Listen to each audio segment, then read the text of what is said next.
Chapter 8 We found out from day one that sex was a major part of rock and roll. Sometimes we didn't even have to do anything to enjoy those privileges.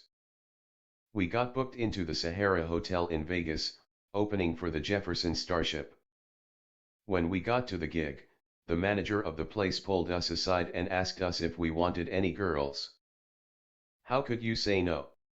So he took us to one of the shows in the hotel and we sat in the audience. There must have been at least 25 beautiful showgirls on the stage. I was like a kid in a candy shop. How many can we get? I asked. As many as you want, he replied. And they'll come to my room? I asked. Delivered right to your door. He smiled. At that point one seemed like enough for me, so I picked out a cute redhead. Jean went for a blonde who went on to become a Playboy centerfold.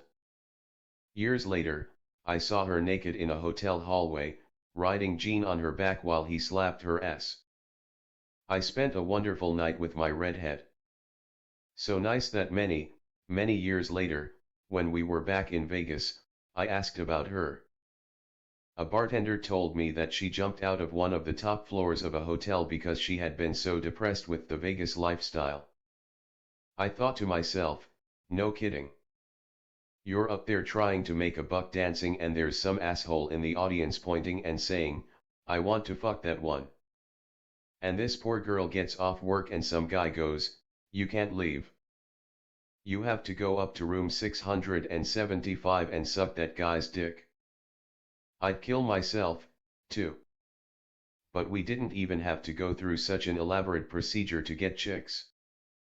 Early on after we started hitting the road, we realized that no matter what town we played, even in Middle America, there would always be a large group of girls who dreamt of fucking a rock star. The promoter would usually let 10 of them in, because he knew them anyway, and he'd put them right in the front of the stage and you could feel the vibes, you just knew they wanted you so damn bad. There's something very primal about the sound of drums. Whenever I went into an extended drum solo, you could just see the chicks dancing hypnotically to those rhythms, losing all abandon. It's also a power thing. Women react to men who are up on a stage, commanding the entire room. We didn't even have to be present to elicit that response. We would routinely get mail in the office from girls who sent their pussy hairs taped to a picture of them lying spread, eagle and naked. I hope you like the smell of this. Call me when you come to Cleveland and you can experience it firsthand. Many a night I'd be playing and I'd see a chick in the audience and somehow, with all these thousands of people, we'd connect with each other. I'd say to my roadie, there's a chick in the 10th row, 5th from the aisle. Go get her for me. I'd be playing and I'd watch as he'd walk out, talk to her, and turn around and give me the high sign. We all used our bodyguards to go out into the audience like predators for what we wanted. I would check 5 or 6 girls that I fancied, and Gene would say to his guy, get those 10. Ace would say, get those 3. It really was a surreal world out on the road. You walked into the lobby of the hotel and there were 20 girls waiting.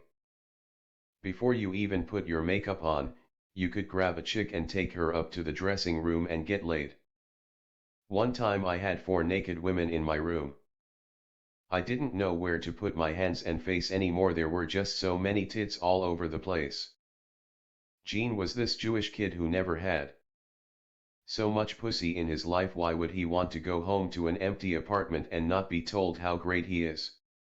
And even though I was the only one who was married, I didn't want to go home, either. I liked this kind of room service. In retrospect, I realize that's where a lot of the bending started, because we were being pushed into the world of never leaving the road, which was Aerosmith's problem. I find anything in excess is dangerous. Staying on the road forever and being told every day how great you look, how cool you are, and how much you are the greatest thing on the planet is dangerous shit. That is a drug in itself, I believe. And my guys were all addicted to that drug. Even though we were getting all the girls we wanted, none of us really wanted them to stay all night all the time. Sometimes I just wanted to fuck and then get them out. I didn't want them sleeping in with me, I wanted to wake up alone in the morning. The phone could ring, it could be my wife, or she could just come through the door any minute, it could have happened lots of times. Sometimes when I let a girl stay over, I'd wake up in the morning and go, holy shit. Oh, God, what was I thinking about? And I'd call my bodyguard and I'd say, listen, come in here and get rid of this fucking broad. So there would be a bang on the door and she'd jump up and I'd open the door and it would be Rosie or Big John and they'd go, what the fuck is going on in here? I'd go, I don't know, man, I just woke up. John would say, any chicks in here, and I'd go, yeah. Then John would scream, get your fucking clothes on and get the fuck out of here, we've got a plane to catch. I'd apologize, hey, what can I tell you? He's the man, when he says go, you gotta go. Sometimes they just didn't want to go. Once we were partying in a hotel room and we told this girl that she had to get out. She agreed, but she asked to use the bathroom. Next thing we knew, she was in there for 10 minutes. I was hoping that she didn't OD. After an hour, John broke the door down and she was handcuffed to the fucking toilet. I'm not leaving, she said defiantly. Oh yeah? You are leaving, he said, and he started pulling her arm so hard that I thought he was going to break it off. John, we're going to get arrested for abusing this girl, I said. She's got to let herself out of those. But she wouldn't, so we called the cops and they came and used a master key and unlocked the cuffs and arrested her. Then they used the same cuffs to handcuff her and they took her out. About 3 years into touring, we were bringing so many girls back to the hotel after a gig that we got wise and rented a huge room at the hotel for them. We called it the chicken coop, and we would fill it with the willing chickens. We knew that when we got back to the hotel after the gig there would be a whole room waiting for us, with sometimes 50 girls there. I knew which girls I had picked, but a lot of times Jean's picks would be better than my picks, or I might like one of Ace's picks better. They were all shareable, no matter how many you got. We'd rush back from the show, take off the makeup, and jump into the shower, except for Jean. He just put his clothes on over the filth. Half of his makeup was still on, he couldn't wait to run to the room. After my shower, I'd get in some cool rock clothes, at least I thought they were cool, satin shirts with big balloon sleeves and some bell bottoms, the bigger the bells the better. I'd tease my hair, put on my shades, and go straight to the chicken coop. Of course, Jean was the first one there. He was still somewhat in character and his eyes would dart around the room and he'd lick his lips and go, I need a hot meal. I'd look around, grab a couple, and take them to my room. Maybe later on I would go back, maybe not. Sure enough, though, I'd look down the hall. And Jean would be going in again, then coming out with 2 more. Fucking 5 in the morning, I'd hear somebody in the hall again, and I'd look out and Jean's going in again, then coming out again. What a business, rock and roll. But even a room full of 50 girls got boring after a while, so we came up with some stupid games that we'd play. When we first started headlining, we toured with Rush. Jean and Paul were more standoffish, but Ace and I really became good friends with them. They were good old Canadian boys who liked to smoke pot and drink scotch, really down to earth guys. And they came up with a character that they called the bag. One of them would put a large brown paper bag over his head. Then they drew a face on the bag and they cut out eye holes so that, if whoever was under the bag was smoking a cigarette, smoke would come out one of the eyes. It looked very creepy. The bag was very rude and nasty to women. So we'd invite him to the party. just to cause chaos and anarchy. He'd come in and start insulting the women who were there, calling them whores and sluts. Then I came up with a countervailing character named the Pink Fairy. Lydia had sent me a pair of pink Dr. Denton pajamas, the kind that covered your feet and had a flap in the back over your ass. I would get into them and put on a pink beret and crazy makeup and act gay. The bag would go around the room insulting the girls, and the Pink Fairy would prance up and say things like, "Oh, for goodness sake, this one's not so bad. Look at her tits." And I'd rip her blouse open. "I don't know. They're not that big," the bag would say. "Let's see a bigger pair." So I'd get a girl with even bigger tits, take them out, and go, "What about these over here?" And I'd throw the chick on the bag and he'd grope the girl and say, "Nah, she's not good," and throw her on the floor. We'd play these sick insidious games for no reason other than that we could. One night we were in some hotel in Georgia and Ace and I got one girl really smashed and then we covered her with mayonnaise and ketchup and mustard that was left over from the hospitality table. We threw cold cuts in her hair and dragged her out into the hall naked, pressed for the elevator, threw her in it, and sent her down to the lobby. There was a huge commotion when she arrived. People were going crazy to see this naked girl in the lobby with tuna fish smeared on her body, egg salad hanging off her face, ketchup on one tit, onion dip on the other. I guess I had the most orgies with Ace. Ace was just wild. He definitely went both ways up and down the street. He would bring his best friend, Bobby, on the road and he'd always be making out with him, kissing him on the lips, and they'd be grabbing each other's cocks. I wondered whether they ever went all the way. One night I was with Sweet Connie from Little Rock, who was a legendary groupie, the best blowjob dispenser in the world. Every musician knew about Sweet Connie. Grand Funk Railroad even put her in their most famous song, "We're an American Band." She would do the whole crew and then the band. She had the sucking power of an industrial vacuum cleaner. She was so good that when she was finished with you, your legs would be shaking. So one night she was under the covers of my bed, plying her trade on me, when Ace came running into my room. Ace had gotten bored and had literally wrecked his entire room.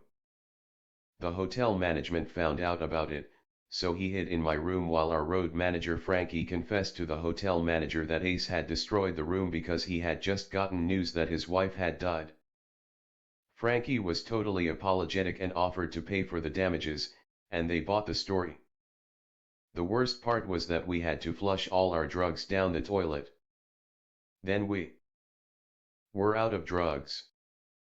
So Ace was in my room and he dove under the covers with Connie. What he did down there, I don't know and I don't care, but eventually he came up for air. "You are one sick motherfucker," I said, and Ace just shrugged. He wasn't really a bisexual looking for some hot thrills, he obviously preferred chicks over guys, but to him it wasn't a big deal. If a guy got in there, he didn't back away from it. We had so many orgies together. One time we were in a room with 10 naked women. I didn't know who was doing what to whom.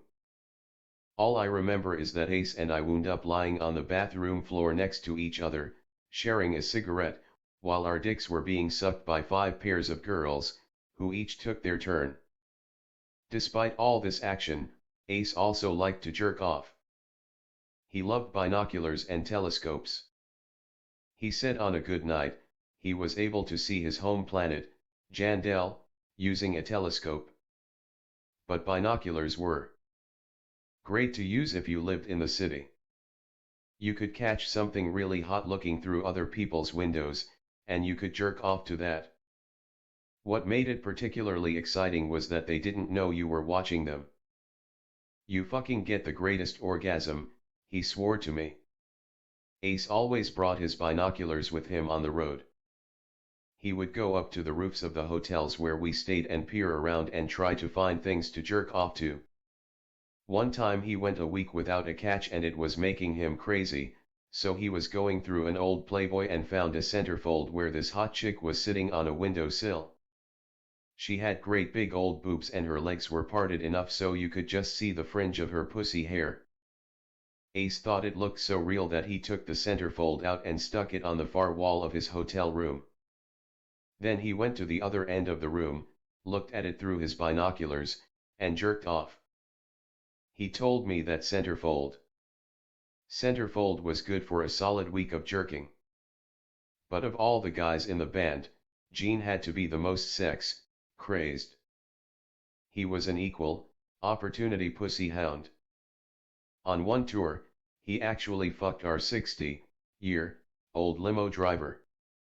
He fucked two sisters. In Atlanta, he fucked a female cop. I went into his room to get something and it was dark and I felt a gun hanging off the back of the bed. "Peter?" Gene said. "Yes," I answered.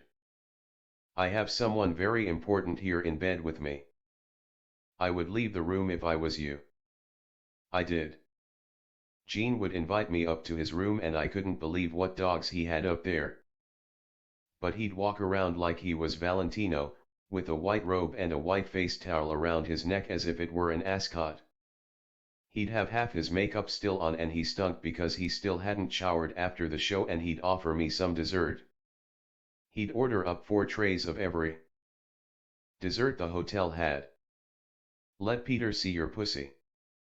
"I don't want to see her pussy," I'd protest. "I just want the fucking dessert." You could just smell the sex in the room, some of those pussies smelled so bad, but he loved it. A hot meal tonight," he'd smile. I'd leave and think, whatever happened to that nice Jewish boy I first met? What made this man snap? Pussy was Gene's heroin.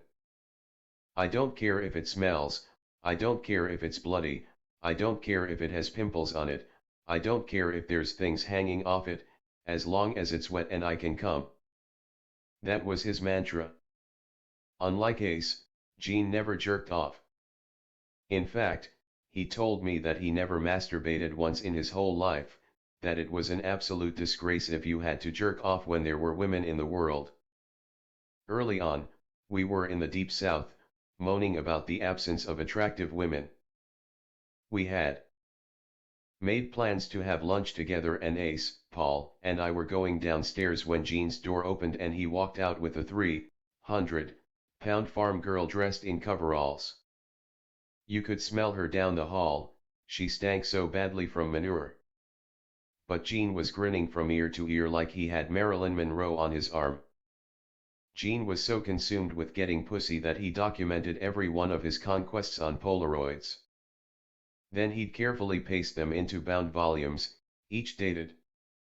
You opened it up and all you saw was snatch, snatch, snatch. 2 chicks doing each other. Sometimes just the vagina. Sometimes just the ass. Sometimes the whole body, if the girl was a real babe. It wasn't just the band getting all the action. When Sean was our road manager, we were in a hotel in Detroit and he had left his door ajar. I walked by and peered in and he had at least 5 naked guys dancing and jumping up and down on his bed. Oh, God. I just kept going, I didn't even want to imagine what was going on in there. If we partied hard, the crew, especially when they were made up of the biker gang the Renegades, made us look like nothing.